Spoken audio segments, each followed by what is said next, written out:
Olá, tudo bem? Eu sou o Fabiano Rossi e está começando agora o programa Jogo Limpo, aqui na Imagem TV, canal 13 da RCA Vitória, com transmissão simultânea pela internet. O endereço é imagem.tv.br/ao vivo. No programa de hoje nós vamos conversar um pouco sobre a reforma política no país. Quais foram as medidas que foram aprovadas? E também se elas vão nos ajudar a caminhar para um país mais ético, mais justo. E também se trarão mais organização política para o nosso país. Os nossos convidados são o deputado federal Sérgio Vidigal e também o advogado especialista em direito eleitoral, Dr. Tadeu Sobreiro. Não saia daí, o programa Jogo Limpo já está no ar.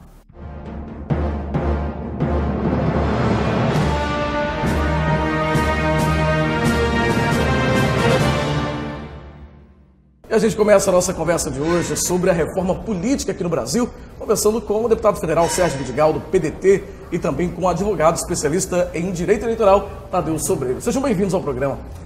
Muito obrigado. Obrigado, é uma satisfação estar aqui conversando na presença do Dr. Sérgio Vidigal, Fabiano, toda a equipe, o meu bom dia a todos. Seja bem-vindo, deputado. Eu também agradeço aqui, Fabiano, a oportunidade, e acho que é um tema importante, a sociedade esperava um pouco mais. E a minha satisfação também é muito grande com a participação do nosso advogado, Tadeu Sobreiro, que é um especialista nessa área eleitoral.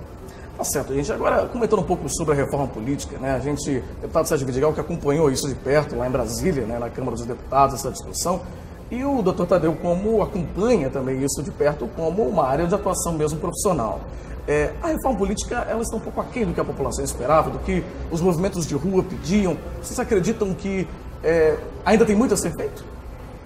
Deputado. Olha bem, realmente ela frustrou, porque qual era a expectativa da sociedade? Primeiro, que pudesse reduzir o número de partidos políticos. Segundo, que fosse possível realmente que terminasse definitivamente com o financiamento privado das campanhas, que de fato ocorreu até por uma decisão do Supremo e posteriormente pelo veto da presidente. E a outra expectativa que nós tínhamos era que pudesse também acabar com essa questão de coligação partidária, que os partidos pudessem disputar a eleição individualmente. Eu acho que são fatores que realmente frustraram muito a sociedade. A expectativa era muito maior sobre a reforma, porque ninguém aguenta mais essa quantidade de partidos. E depois da reforma, nós temos 32 partidos, estamos com 35 partidos. Então, os mecanismos que foram lá aprovados, com certeza, ele ficou muito abaixo da expectativa. Eu, particularmente, eu não chamo de reforma. Eu brinco, eu falo que é um chapisco que fizeram a reforma eleitoral, até porque a expectativa nossa era a aprovação da PEC, da proposta de emenda constitucional, que ela avançava até muito mais. Mas, infelizmente, ela agarrou no Senado e foi aprovada essa mini-reforma aí, que nós vamos estar utilizando ela a partir da eleição de 2016. Doutor Tadeu, no âmbito jurídico, o senhor como acompanha esse movimento também no âmbito profissional, o senhor acha que a reforma ainda poderia ter sido melhor, mais bem trabalhada, também mais bem discutida, talvez, com a sociedade? Como o Sérgio comentou e mencionou, a população esperava muito mais da reforma, E principalmente no âmbito eleitoral, nós que estudamos um pouco a área, na atividade profissional, nós percebemos que um pouco a demora do Congresso, a demora do Legislativo em regulamentar esses temas de importância para a sociedade, traz um prejuízo muito grande, tanto para a população em geral, como também para a área jurídica. Hoje, no eleitoral, há uma mudança constante dos entendimentos jurisprudenciais sobre os temas, justamente pela falta de legislação específica. Um exemplo concreto que foi posto hoje pela primeira vez na legislação foi a questão da perda de mandato eletivo por infidelidade partidária, que hoje é regulamentada por lei, mas até então era regulamentada por uma resolução do TSE. Então a população anseia por mudança, anseia por melhoria, mas infelizmente às vezes o Congresso ele não consegue fazer esse acompanhamento e dar essa resposta tão esperada que a sociedade precisa e que a população tanto anseia, como muito bem trazido aqui pelo Dr. Sérgio, alguns temas, entre eles a quantidade excessiva de partidos políticos existentes no país, que atualmente são 35 registrados e outras dezenas de partidos em fase de constituição. Isso até que o deputado comentou mesmo, né? A gente, no momento pós-reforma política, é muito estranho a gente observar um crescimento de mais 3 partidos, não é isso? Passamos de 32 para 35, é isso? 35 partidos. Ou seja, parece que é um movimento contrário ao que a população está esperando, né? Podemos chegar até 513, né? Que é o número de vagas que tem na Câmara Federal, porque o que diz a legislação? Porque tem que ter pelo menos, o partido tem pelo menos um deputado federal, né, para ser constituído como partido posteriormente e ser mantido como partido, que seria a cláusula de barreira, né? Então você observa que podemos ter até 513 partidos. A expectativa nossa é que ficasse por 5, 6 partidos no máximo, até porque não justifica esse monte de partido, porque isso acaba criando dificuldade até para a governabilidade, porque os partidos acabam se transformando em balcão de negócio. Por isso que às vezes tem aí, o governo federal estava com 39 ministérios, tem que se contemplar diversos partidos, né? E com a redução de partidos, o correto seria o partido de situação e de oposição, né? Esse seria correto, porque tem partido que começa na situação, termina na oposição, e tem partido que começa na oposição e termina na situação de acordo com a relação que ele tiver com o executivo. Agora, doutor Tadeu, no âmbito jurídico, mais uma vez, a gente trabalhando um pouco esse tema, os pontos que a reforma prevê, assim, de forma muito superficial, a gente vai aprofundar, né? O programa vai ser um programa hoje inteiro comentando sobre a reforma política, né? Essa mini reforma política, se nós vamos chamar, que ainda foi muito tímida, como o próprio deputado Sérgio Vidigal comentou, mas no âmbito jurídico, o que a gente tem hoje de efetividade, de mudança jurídica para as próximas eleições, já valendo para o próximo ano, já em 2016, não é isso? Para as eleições municipais. O que a gente tem de alteração mais efetiva? Um dos pontos que, inclusive, aproveitando esse ensejo da questão dos partidos, um dos pontos trazidos pela nova lei é também justamente criar umas regras de limitação à criação de novos partidos, como muito bem lembrado pelo doutor Sérgio. Uma das situações é que, para se criar o partido, bastaria que uma pessoa filiada a um outro partido, dividido a um percentual de 0,5% do eleitorado, dividido em 3 estados, assinassem fichas de apoiamento. A lei ela trouxe algumas limitações a essa regra. Ela incluiu, por exemplo, agora que não basta a filiação ela tem que ser feita por pessoas não filiadas a partidos políticos. Antigamente, uma pessoa poderia ser filiada a um partido e auxiliar a criação de um outro partido. Nessa nova regra agora, as pessoas que pretendem criar um novo partido e buscar a ficha de apoiamento, elas não podem ser filiadas a nenhum partido político. E criou-se também um lapso temporal de 2 anos para que comprove essa quantidade mínima de assinaturas divididas nos 3 estados.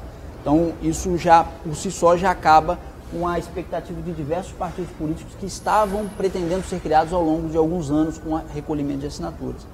Pontos importantes também trazidos pela nova lei eleitoral é a redução do tempo, né, de campanha eleitoral, considerado como período eleitoral, né, que agora passa a ser de apenas 45 dias.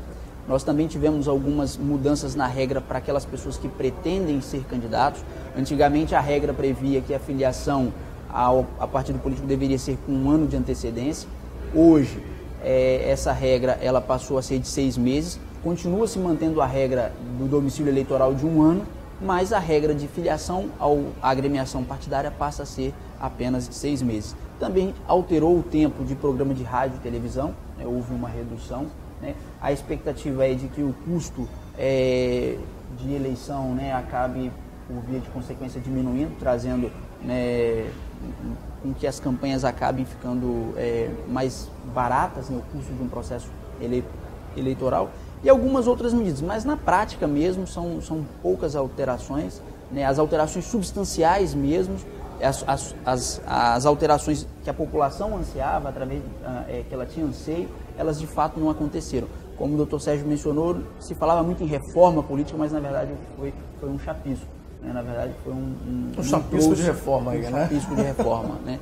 Então acredito ainda que ficou muito aquém do que deveria ser presenciado ou ser visto pela população de fato, né, o que ela esperava que o Congresso... Que poderia pelo menos ser feito, ou discutido ainda, né? Exatamente. Bom, a gente vai para um rápido intervalo, nós já vamos continuar na sequência com essa conversa aqui, como nós já dissemos, o programa hoje é inteiro comentando sobre a reforma política, aliás, essa mini reforma política que a gente viu acontecer aqui no Brasil. Mas antes de nós irmos para o intervalo, nós vamos ouvir a opinião também da população. Quem está aí nas ruas, como que a a população, né, os capixabas estão observando, acompanhando, e o que eles acharam dessas mudanças, essas pequenas mudanças aí dessa mini reforma política lá em Brasília. Antes do intervalo, vamos acompanhar então a opinião da população e na sequência a gente vai para o intervalo e já a gente continua conversando aqui com o deputado Sérgio Vidigal e também com o advogado Tadeu Sobreiro. A gente já volta.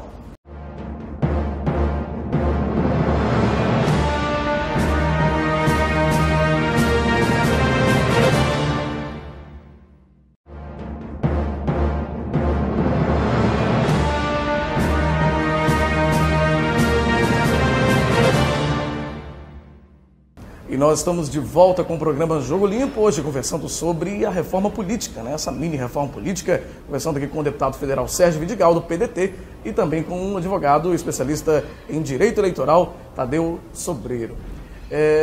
Deputado, essa discussão, né, a gente comentou um pouco, o doutor Tadeu comentou um pouco no bloco anterior sobre alguns pontos da mudança, e entre eles está aí a redução do tempo de campanha, né, do período de campanha, propaganda eleitoral.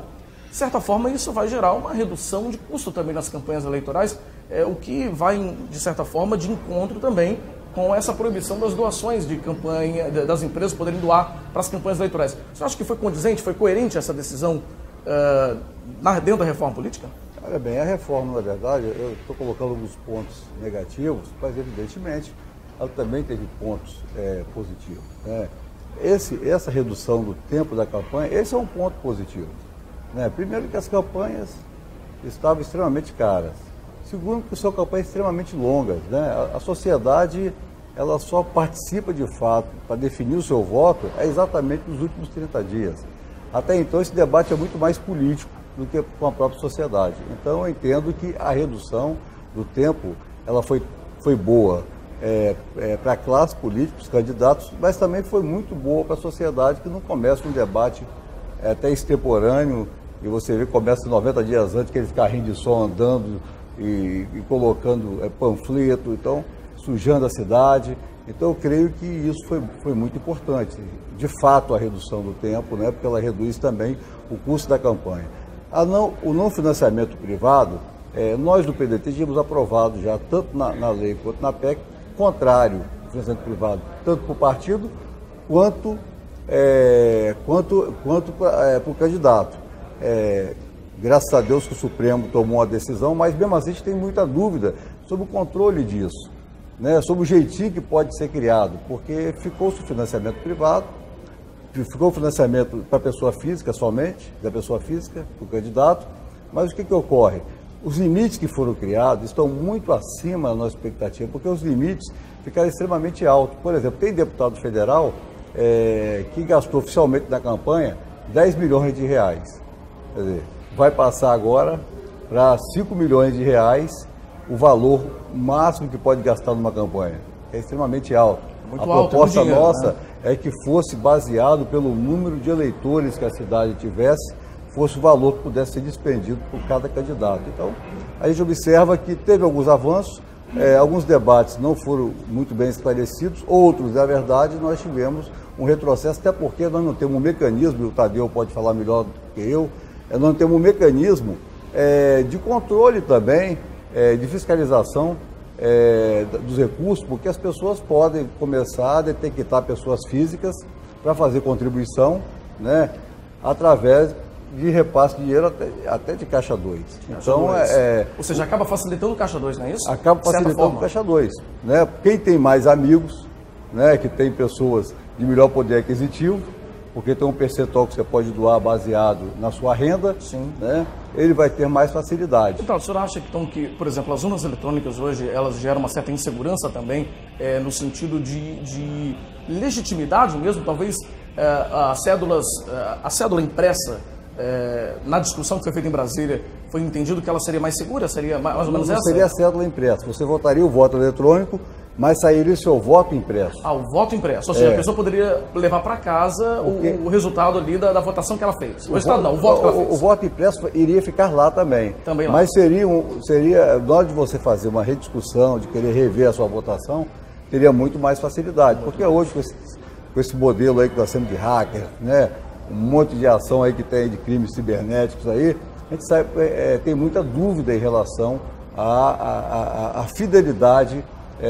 somente do voto da urna eletrônica. E a preocupação nossa está correta, porque se você olhar os países envolvidos, eles não têm o voto, a urna eletrônica. Todos os votos são através de cédulas, são votos individuais.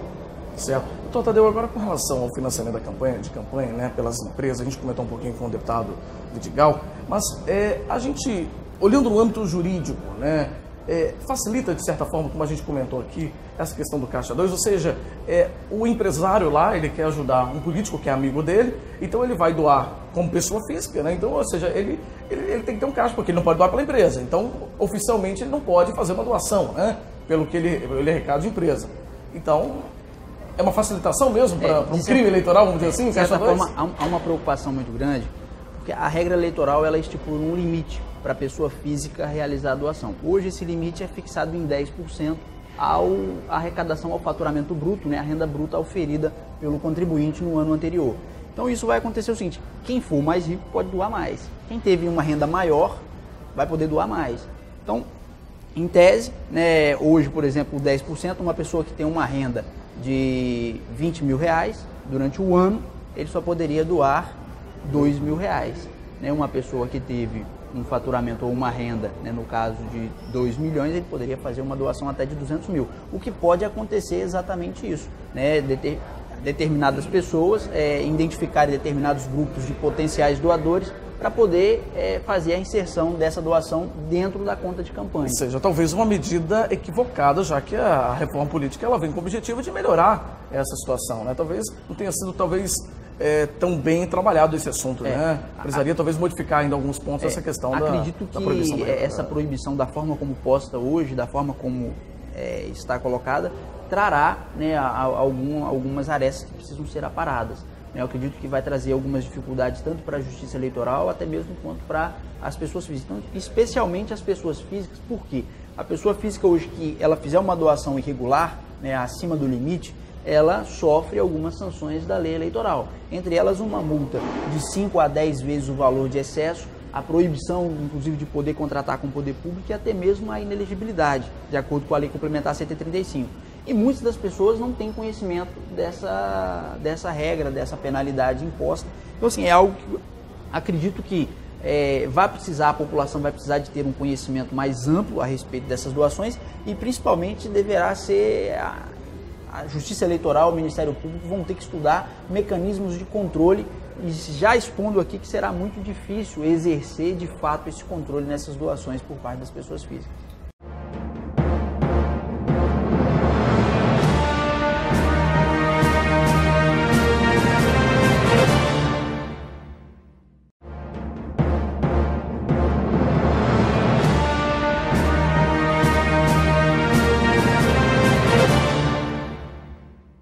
E a gente está de volta com o programa Jogo Limpo. Hoje conversamos sobre a reforma política aqui no Brasil, né? Essa mini reforma política. Voltamos a conversar com o deputado Sérgio Vidigal, do PDT, e também com o advogado especialista em direito eleitoral, Dr. Tadeu Sobreiro.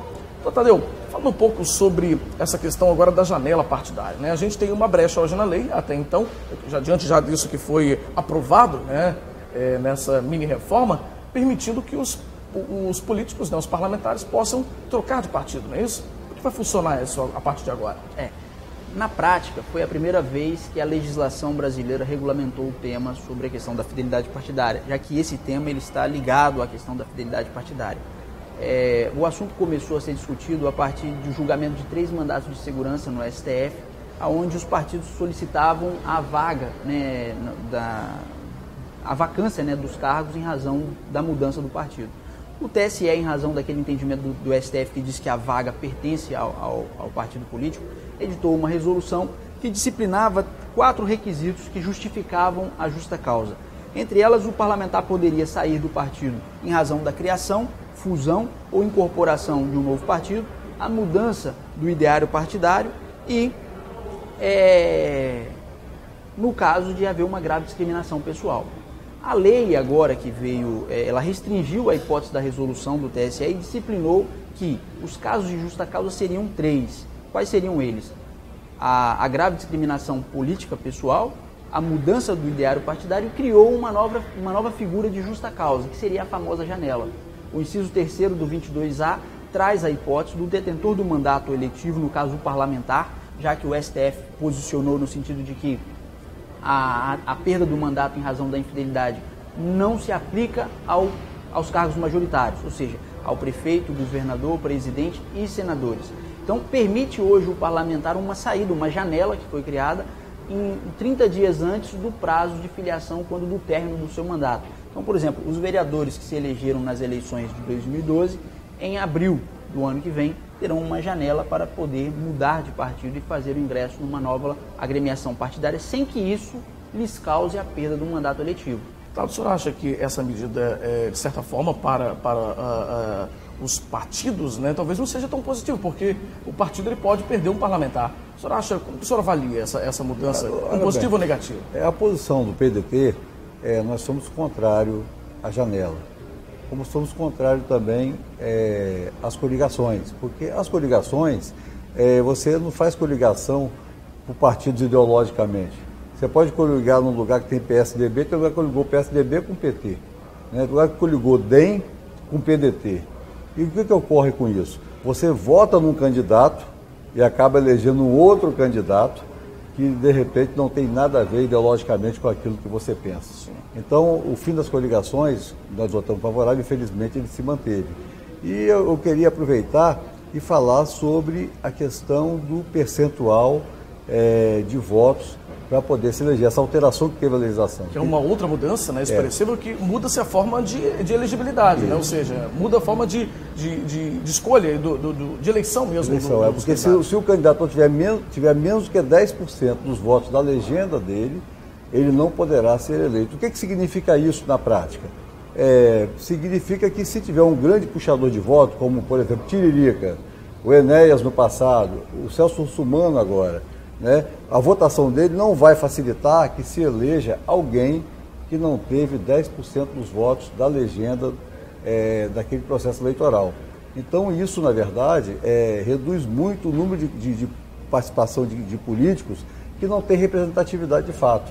Apesar que nós também fomos derrotados, que nós defendíamos de que 50% da ocupação dos cargos deveria ser feito pelos mais votados e 50% pela proporcionalidade. Infelizmente também não conseguimos viabilizar, porque isso também é um grande equívoco.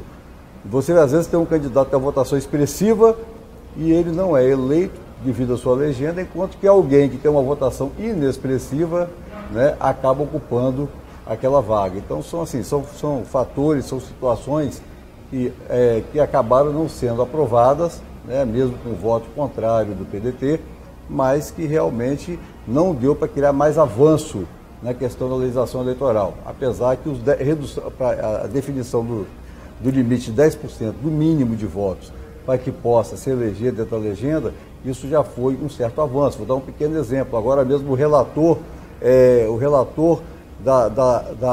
do afastamento do presidente da Câmara, Eduardo Cunha, né, que é o Fausto Pinato, ele ganhou a eleição com 22 mil votos. Nesse modelo aqui... A eleição é uma votação de deputado estadual, né? Em São Paulo é votação de vereador. De vereador. Em São Paulo é votação de vereador, porque ele foi eleito por São Paulo. Por São Paulo, né? Sim. Eu digo para estadual aqui no Espírito Santo, aqui, todo disso. Justamente. Né? Então, ele se elegeu, por quê? Porque o Celso Russumano teve 1,5 milhão de votos e acabou, né, trazendo ele na sua proporcionalidade de votos. Então, a gente observa que esses são fatores positivos, né, da mudança da legislação, apesar que aquilo que nós discutimos aqui durante esse período ficou muito ainda coisa a desejar na reforma eleitoral que nós aprovamos recentemente no Congresso Nacional. Ainda, a gente já está encerrando, que o nosso tempo já está no final, né, o tempo do programa, mas acho que ainda há muito a ser discutido sobre o assunto, ainda há muito a ser feito, doutor. Eu só acredito que ainda a gente tem que aprofundar essa discussão da reforma, talvez conversando mais com a sociedade. Eu acho que muito ainda tem que ser percorrido, né? A democracia brasileira é uma democracia muito recente, né? Esse período democrático, nós estamos em uma constante evolução. E é claro que às vezes essa evolução ela não vem ao mesmo tempo ou da forma imediata que a sociedade requer. Mas hoje nós temos diversos projetos em tramitação no Congresso, né, propostas de emenda à Constituição, projetos de lei, que eu acredito que com o tempo, né, e com o amadurecimento e principalmente com o debate, e aí parabenizando o Fabiano por levar esse tema à população, e a população participando cada vez mais, como de fato está, contribui para que as mudanças aconteçam de forma mais rápida, mais célere, e com isso a gente possa realmente chegar a um patamar de democracia que seja um patamar considerado como o ideal, né? Deputado. Olha bem, a gente ainda tem esperança que possa dar uma melhorada, porque nós temos uma PEC tramitando. A PEC foi aprovada na Câmara, ela agora se encontra no Senado. Lógico que ela não vai servir para legislação da eleição de 2016, mas a gente tem uma expectativa que a gente possa fazer, melhorar essa proposta na proposta de emenda constitucional, até porque, para você ter uma ideia, o Senado, por exemplo, ele é contra a coligação, né? Isso pode ser um fator positivo, porque qual é a expectativa da sociedade? Primeiro, reduzir o número de partidos, né? Acabar com Caixa 2, isso é fundamental, né? Fazer que as campanhas sejam mais baratas, para que as pessoas possam eleger as pessoas pelo trabalho e não pelo dinheiro. E a outra questão é a questão do voto distrital, né? É muito complexo hoje você poder ter voto no estado inteiro. Haja visto que tem candidatos, são candidatos locais. Às vezes consegue uma votação até expressiva no seu local. Mas, como ele não tem recurso suficiente, o outro candidato tem condição, pulveriza mais e acaba realmente ganhando a eleição. Então, acho que a proposta de emenda constitucional ela ainda pode nos ajudar muito se a gente tiver essa responsabilidade, tanto o Senado quanto a Câmara, de aprovar uma proposta que, de fato, atenda os anseios da sociedade e que dê mais transparência ao processo eleitoral desse país. Tá certo. Olha, eu quero agradecer muito, né, aos nossos convidados de hoje, conversar um pouco sobre a reforma política no nosso país, essa mini reforma, né? A gente brincou aqui que foi uma reforma pequena, muito tímida ainda. Quem sabe, e a gente espera, a gente espera que essa discussão se aprofunde, quem sabe essa PEC seja aprovada realmente, né, pelo Senado e a gente consiga mudanças mais efetivas no âmbito político, né, do nosso país. Doutor Tadeu Sobreiro, muito obrigado pela sua participação. Eu que agradeço, Fabiano, agradeço a todos os ouvintes aí por poder participar desse momento importante, né, aqui do programa, e principalmente para a sociedade capixaba, um tema muito importante de relevância na vida de cada um de nós. Deputado Vidigal, muito obrigado também pela sua participação. Obrigado, Fabiano. Eu também quero te parabenizar, porque eu sei que falar de política hoje não é uma tarefa fácil, mas é uma necessidade, porque as mudanças ocorrerão nesse país através da política. E os temas que você está trazendo para a sociedade debater, eles são extremamente importantes nesse momento, porque ela faz parte do cotidiano das nossas vidas. Então eu quero aqui também parabenizá-lo por essa ação. Tá certo. Muito obrigado. Então a gente termina aqui a nossa entrevista e continuamos com o programa Jogo Limpo. Esse foi o programa Jogo Limpo de hoje, tratando um pouco sobre a reforma política no nosso país. Nós conversamos com o deputado federal Sérgio Vidigal e também com o advogado especialista em direito eleitoral, Dr. Tadeu Sobreiro. Mas você também pode sugerir assuntos para os nossos próximos programas. E para isso é muito simples e é muito fácil.